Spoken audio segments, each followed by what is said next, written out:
Bonjour à tous, Renault présente une série limitée Mégane Estate GT 220. Mercedes montre le phare de sa nouvelle classe E et Fiat fête la millionième 500. Nous terminerons en beauté avec la BMW M6.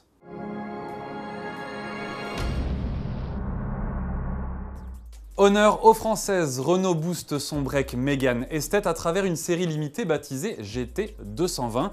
Vous l'aurez deviné, GT fait référence à la version du même nom. On retrouve d'ailleurs le châssis sport, les liaisons au sol spécifiques ou encore le freinage renforcé, alors que 220 indique la puissance. Celle-ci est tirée du bloc 2 litres turbo de la Mégane RS, sous le capot de laquelle il revendique 265 chevaux. Associé au stop and start, il permet de limiter les consommations à 7,3 litres au 100 km et joue la carte du compromis entre plaisir de pilotage et confort au quotidien.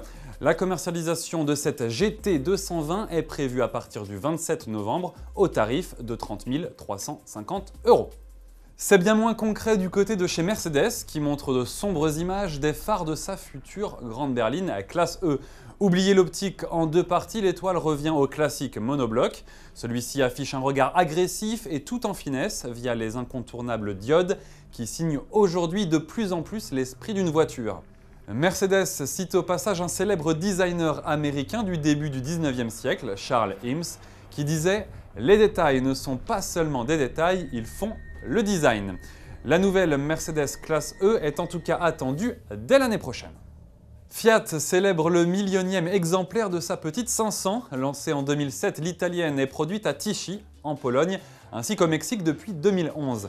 Reine de la personnalisation, la 500 s'est écoulée à plus de 100 000 unités en France. Pour fêter cet événement dignement, Fiat propose une offre aux prochains acheteurs. Durant 1 million de secondes, ce qui nous amène jusqu'au 30 novembre prochain, tous les nouveaux clients se verront offrir le cuir d'une valeur de 1 200 € sur les versions Pop, Lounge et Street.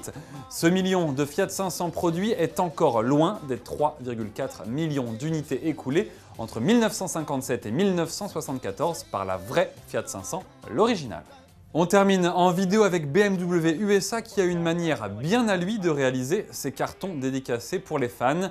La recette est simple, prenez une BMW M6, injectez-lui de l'encre sur les gommes et vous n'avez plus qu'à viser juste. C'est Matt Mullins, chef instructeur de l'école de conduite BMW Performance aux États-Unis, qui s'est chargé de cette opération minutieuse. Avec 560 chevaux et un 0 à 100 km/h en seulement 4 secondes 2, mieux vaut avoir un bon coup de volant. Le résultat est en tout cas bluffant et prêt à envoyer. Merci de nous avoir suivis, à demain.